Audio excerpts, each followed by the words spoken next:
सुबह की ठंडी हवा अभी फिजा में बाकी थी।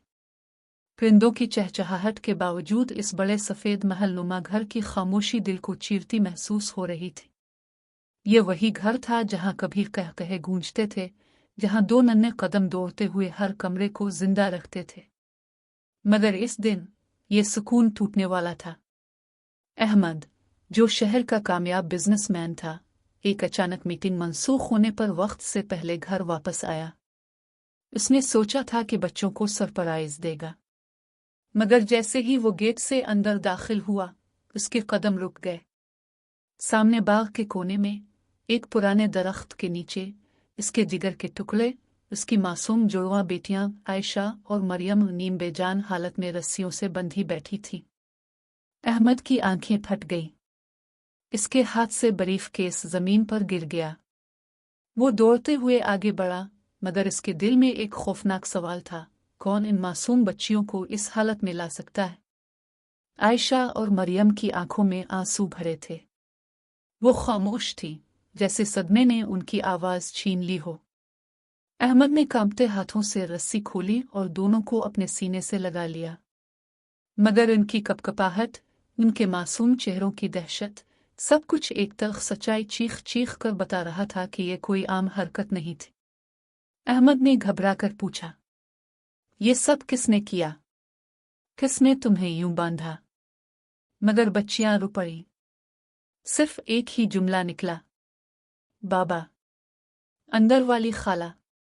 ये सुनते ही अहमद के दिमाग में बम फट गया। अंदर वाली खाला यानी काम वाली औरत, जिस पर वो भरोसा करता था, जिसे इसने अपने बच्चों की जिम्मेदारी सौंपी थी। अहमद के कदम कांपने लगे। वो दोनों बच्चियों को साथ लिए अंदर गया। दिल में गुस्सा, दुख और बेबसी की एक तूफानी कैफियत थी। घर के ड्राइंग रूम में कमाल बैठी थी, एक रिश्तेदार जिसे अहमद ने मुश्किल वक्त में सहारा दिया था और चंद माह पहले अपने घर में जगह दी थी। अहमद ने इस पर भरोसा किया, बच्चों को इसके पास छोड़ा, मगर आज हकीकत सामने थी। कमाल, अहमद की आवाज घर की दीवारों से टकराकर गूंजी, तुमने मेरे बच्चों के साथ ये सब किया? कमाल चौंकी, मगर जल्द ही इसने नजरें झुका ले। इसकी खामोशी ही सब कुछ कह गई। क्यों? अहमद ने कांपती आवाज में पूछा। ये मासूम तुम्हारा क्या बिगाड़ती थी? कमाल की आंखों में आंसू आ गए, मगर इसके अल्फाज जहर भरे थे। तुम समझते हो सब कुछ पैसे से खरीदा जा सकता है? तुमने मुझे छत दी, खाना दिया, मगर इज्जत? तुमने हमेशा मुझे कमतर समझा। तुम्हारे बच्चे मुझे याद दिलाते हैं कि मैं कभी तुम्हारी बीवी की जगह नहीं ले सकती। अहमद के दिल पर खंजर चल गया।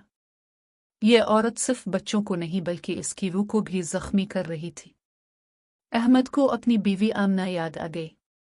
वो औरत जो दुनिया से जल्द रुखसत हो गई थी, अहमद को 2 बेटियां देकर। आमना के जाने के बाद अहमद ने कई बार कोशिश की कि अपनी बच्चियों के लिए घर को महफूज बनाए, मगर आज लग रहा था जैसे सब कुछ बखर गया है। अहमद ने कमाल को घर से निकालने का फैसला किया, मगर वो जानता था कि कहानी यहीं खत्म नहीं होती। ये सिर्फ एक शुरुआत थी। अहमद कभी गरीब लड़का था। अब्बा मजदूर थे, अम्मा लोगों के कपड़े धोती थी। अहमद ने खुद पढ़ाई की, छोटे मोटे काम किए और आखिरकार बिजनेस की दुनिया में कदम रखा। अल्लाह ने इसे इज्जत भी दी और दौलत भी, मगर अंदर से वो हमेशा खौफजदा रहता कि दौलत के पीछे छुपे रिश्तों की हकीकत कहीं ना खुल जाए। अहमद को याद आया जब पहली बार आमना से मुलाकात हुई थी। मस्जिद के सहन में आमना यतीम बच्चों को कुरान पढ़ा रही थी। इसकी सादगी और मुस्कुराहट ने अहमद का दिल जीत लिया। इन दोनों की शादी मोहब्बत की नहीं बल्कि सुकून की एक पनाह थी, मगर किस्मत ने उन्हें ज्यादा वक्त ना दिया। आमना की मौत ने अहमद को तोड़ दिया, मगर आयशा और मरियम उसके जीने की वजह बन गई। वो उनके लिए सब कुछ कुर्बान करने को तैयार था। मगर आज अपने ही घर में अपने बच्चों को यूं बांधा देखकर अहमद के दिल के जख्म ताज़ा हो गए। कमाल के जाने के बाद अहमद ने जानने की कोशिश की कि इसके दिल में इतनी नफरत क्यों थी। तब मालूम हुआ कि कमाल को एक वक्त में अहमद के बिजनेस पार्टनर ने धोखा दिया था। इसके ख्वाब टूट गए और वो अंदर से कड़वी हो गई। अहमद का कामयाब घराना उसे एक चुभती हकीकत लगता था। यह सुनकर अहमद के दिल में कमाल के लिए हमदर्दी भी जागी, मगर अपने बच्चों पर जुल्म वो बर्दाश्त नहीं कर सकता था। आयशा और मरियम दिनों तक बेसहमी रहे। रात को जाग कर रोत बाबा को आवाज देती।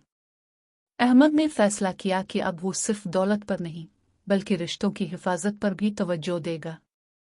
इसने बच्चों के साथ वक्त गुजारना शुरू किया, इनके दिल का खौफ दूर करने की कोशिश की। एक दिन आयशा ने आहिस्ता आवाज में कहा, बाबा, क्या आप हमें कभी छोड़कर नहीं जाएंगे? अहमद की आंखों से आंसू बह निकले। उसने दोनों को गले लगाया और कहा, मेरी जान, मैं दुनिया के सबसे मसरूफ इंसान भी बन जाऊं मगर तुम्हारे बगैर कुछ नहीं। अहमद ने अपनी जिंदगी को नए सिरे से तरतीब दिया। वो बिजनेस की दौड़ में पीछे रहने लगा मगर दिल के सुकून में आगे बढ़ गया। उसने फैसला किया कि अपनी बेटियों को न सिर्फ तालीम बल्कि इज्जत और एतमाद भी देगा। आखिरकार वो दिन आया जब आयशा और मरियम के चेहरों पर फिर से हंसी लूट आए। वो बाग में खेलती थी मगर अब अहमद उनके साथ होता। अहमद जानता था कि जिंदगी हमेशा आसान नहीं होगी, मगर अब वो समझ गया था कि असल दौलत सिर्फ पैसा नहीं बल्कि अपने रिश्तों की हिफाजत है। कहानी यही खत्म नहीं होती, मगर अहमद की दुनिया में अब सुकून और उम्मीद का सूरज दोबारा तुलू हो चुका था।